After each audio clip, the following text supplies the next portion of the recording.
नमस्कार, आप देख रहे हैं न्यूज़ 24। मैं हूं विपनेश माथुर और 1 बजे के बुलेटिन की शुरुआत करेंगे आज की 2 बड़ी खबरों के साथ। लेकिन सबसे पहले हम बात करेंगे चीन की। एलएसी पर चीन के झूठ पर भारतीय सेना ने बयान जारी किया है और सेना ने कहा है कि हमारी ओर से कोई फायरिंग नहीं हुई है। देखिए, भारतीय सेना की तरफ से यह साफ कर दिया गया है, आप भी समझिए। सेना ने कहा कि भारतीय जवानों की तरफ से कोई फायरिंग नहीं की गई, जबकि चीन की तरफ से फायरिंग हुई है। सेना ने यह भी साफ कर दिया है कि चीन की सेना ने समझौते का उल्लंघन किया है। हर बार की तरह इस बार भी रूल तोड़े गए हैं, उल्लंघन हुआ है। चीन की ओर से ही भारतीय चौकी की ओर फायरिंग हुई। बड़ी खबर आपकी टीवी स्क्रीन पर। और लद्दाख से मेरे सहयोगी ग्राउंड जीरो से आसिफ स्वाब जुड़ गए हैं, जो लगातार अपनी नजर बनाए हुए हैं। आसिफ, हर बार की तरह इस बार भी चीन का झूठ दुनिया के सामने आ गया है।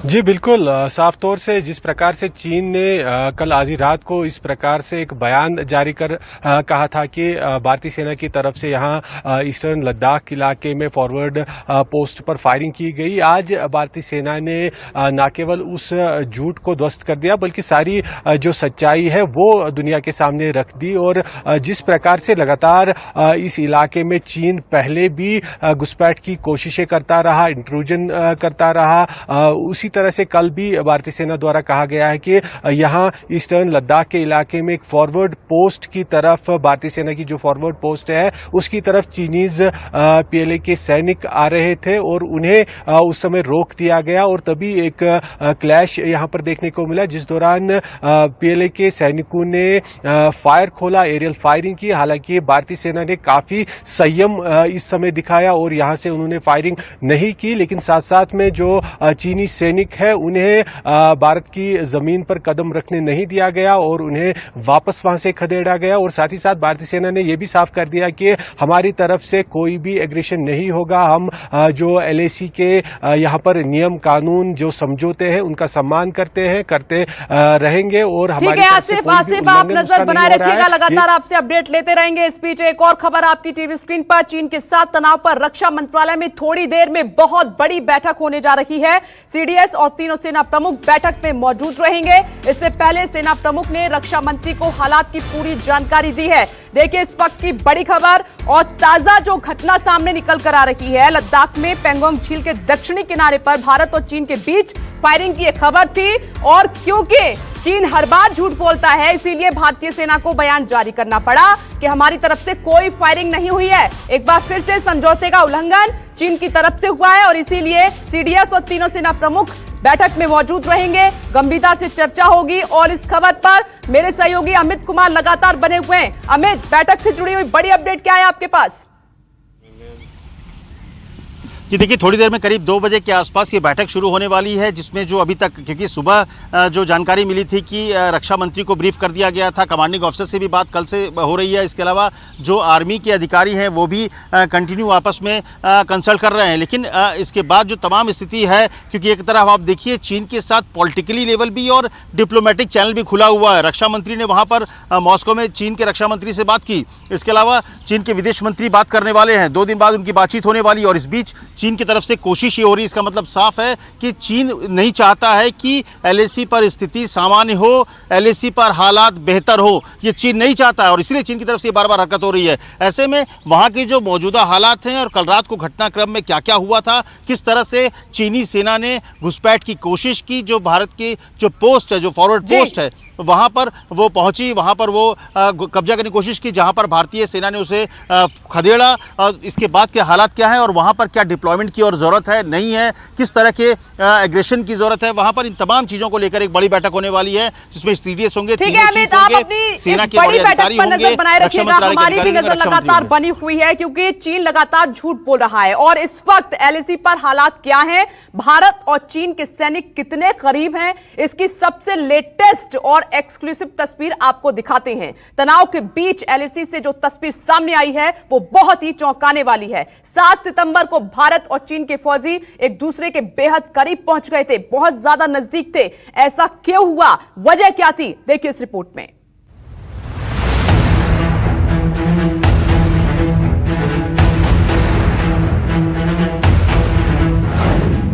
न्यूज 24 पर एलएसी की सबसे एक्सक्लूसिव तस्वीर।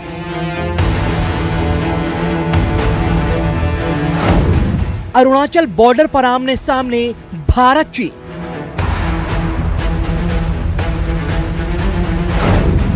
इधर हिंदुस्तान, उधर चीन के जवान।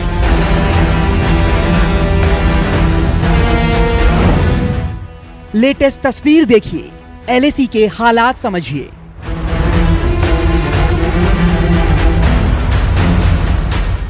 एलएसी पर भारत और चीन के सैनिक लद्दाख से लेकर अरुणाचल प्रदेश तक किस तरह आमने सामने हैं, उसकी एक्सक्लूसिव और सबसे प्रामाणिक तस्वीर देखिए। पहाड़ों की चोटियों के बीच चीनी और हिंदुस्तानी जवान बेहद करीब। इधर तिरंगा थामे हिंदुस्तानी फाइटर, उधर चीन का झंडा लिए ड्रैगन के सैनिक। दोनों के बीच की दूरी सिर्फ 2 मीटर की। अरुणाचल बॉर्डर की यह तस्वीर सबसे लेटेस्ट तस्वीर है, जो वहां हालात क्या है इसका प्रमाण पेश कर रही है। भारत और चीन के बीच तनाव इस कदर है कि दोनों देशों के सैनिक पूरे दल बल के साथ आमने सामने खड़े हैं। दोनों देशों के जवान एक दूसरे के आमने सामने जरूर पहुंचे, लेकिन लड़ने के लिए नहीं, बल्कि वजह कुछ और थी। यह तस्वीर 7 सितंबर की है। चीन के 13 याक और 4 बछड़े बॉर्डर पार कर हिंदुस्तान पहुंच गए थे। ऐसे में हिंदुस्तानी सेना ने इन्हें चीन को वापस कर दिया। उधर चीन से सैनिक आए और इधर से भारतीय जांबाज पहुंचे। चीन को उसके याक सौंप दिए गए और इस तरह भारत ने शांति और सौहार्द का संदेश दिया। उस चालबाज चीन को, जो आए दिन हिंदुस्तान की जमीन हड़पने की कोशिश करता है, उस चीन को जिसने 2 दिन पहले ही अरुणाचल प्रदेश में भारत के 5 लड़ाकों को अगवा कर लिया था। यह कोई पहली बार नहीं जब हिंदुस्तान ने इस तरह का गुडविल गेस्चर दिखाया है। 2 दिन पहले ही सिक्किम में चीन के 3 नागरिक 0 डिग्री तापमान में फंस गए थे। उनकी जान पर बनाई थी।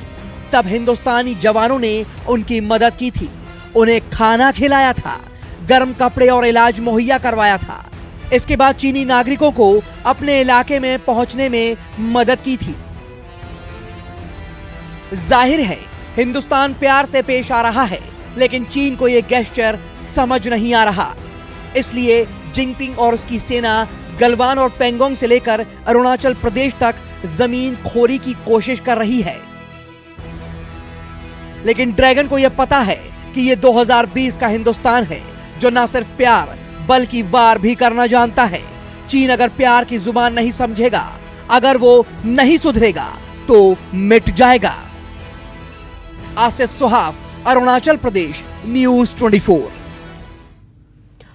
और इस रिपोर्ट के बाद अब आपको हिंदुस्तान की वो हाइपरसोनिक ताकत दिखाते हैं जिसे हमने हासिल किया है।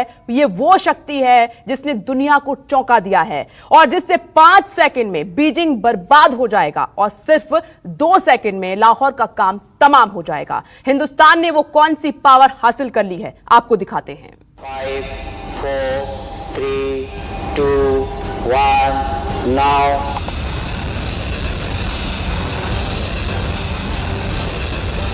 आसमान को चीरता, भेदता, गरजता, दहाड़ता, ये है हिंदुस्तान की हाइपरसोनिक ताकत। Particle health normal. Particle taken off. Bharat ने मिसाइल तकनीक के मामले में इतनी ऊंची उड़ान भरी है कि चीन और पाकिस्तान के होश फाख्ता हो जाएंगे।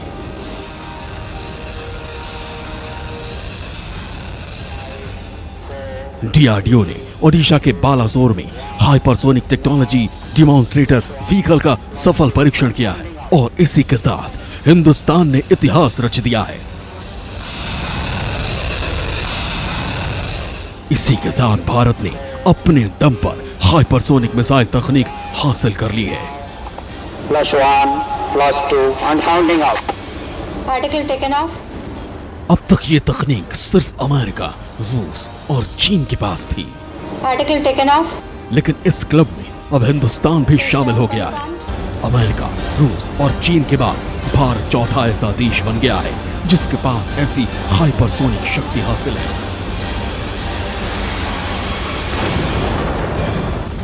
की सफलता से भारत उस एलीट क्लब का मेंबर बन गया है और पूरे विश्व में चौथा नेशन है यूएस, रशिया, चाइना के बाद में जिसके पास में ये अभी काबिलियत है और ये होम ग्रोन, इंडिजीनियस और सेल्फ रिलायंट के डायरेक्शन में ही मिली है और इससे next generation hyper sonic vehicles और इस टेक्नोलॉजी में भारत को एक बहुत बड़ा इजाफा होने वाला है।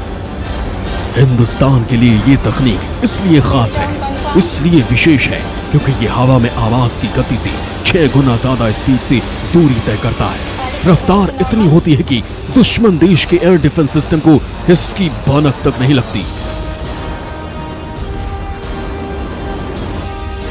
हम आपको हाइपरसोनिक व्हीकल की खूबियां बताएं, उससे पहले ये समझ लीजिए कि इस टेस्ट के मायने क्या है। सीधे और सरल शब्दों में कहें तो भारत के पास अब बिना विदेशी मदद के हाइपरसोनिक मिसाइल डेवलप करने की क्षमता हो गई है। डीआरडीओ अगले 5 साल में हाइपरसोनिक मिसाइल तैयार करेगा। इसकी रफ्तार 2 किलोमीटर प्रति सेकंड से ज्यादा होगी। सबसे बड़ी बात यह है कि इससे अंतरिक्ष में सैटेलाइट्स भी लॉन्च किए जा सकेंगे, वो भी बेहद कम कीमत में। साथ ही भारत को नेक्स्ट जनरेशन की हाइपरसोनिक मिसाइल ब्रह्मोस 2 तैयार करने में मदद मिलेगी। इससे कन्वेंशनल और न्यूक्लियर पेलोड को ट्रांसपोर्टेशन में बहुत बड़ी मदद मिलेगी। ये ड्यूल यूज टेक्नोलॉजी है, यानी कि स्पेस टेक्नोलॉजी में और लॉन्ग रेंज मिसाइल सिस्टम के लिए भी एक बहुत कारगर कदम होगा। अब आपको बताते हैं कि आखिर ये हाइपरसोनिक स्पीड फ्लाइट रक्षा क्षेत्र में भारत के लिए बहुत बड़ी कामयाबी क्यों और कैसे है। ये स्क्रैमजेट एयरक्राफ्ट अपने साथ लॉन्ग रेंज और हाइपरसोनिक क्रूज मिसाइलें ले जा सकता है। आवाज से 6 गुना ज्यादा तेज रफ्तार से दुनिया के किसी भी कोने में दुश्मन के ठिकाने को तबाह कर सकता है। ये किसी तयशुदा रास्ते पर नहीं चलता, इसलिए दुश्मन को इसके रास्ते का पता नहीं चलता। स्पीड इतनी तेज है कि टारगेट की भी भनक नहीं लगेगी, यानी दुश्मन के एयर डिफेंस सिस्टम इसके आगे पानी भरेंगे।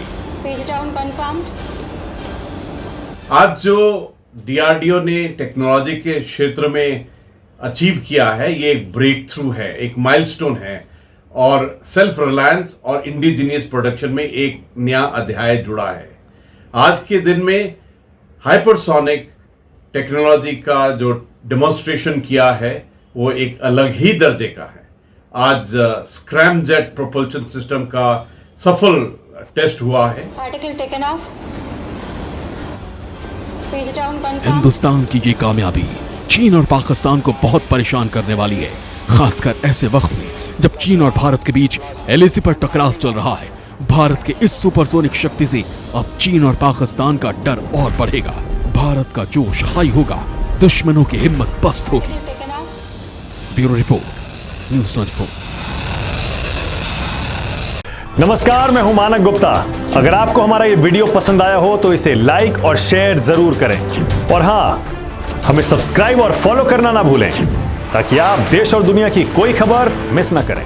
तो जुड़े रहिए हमारे साथ और देखते रहिए न्यूज़ 24।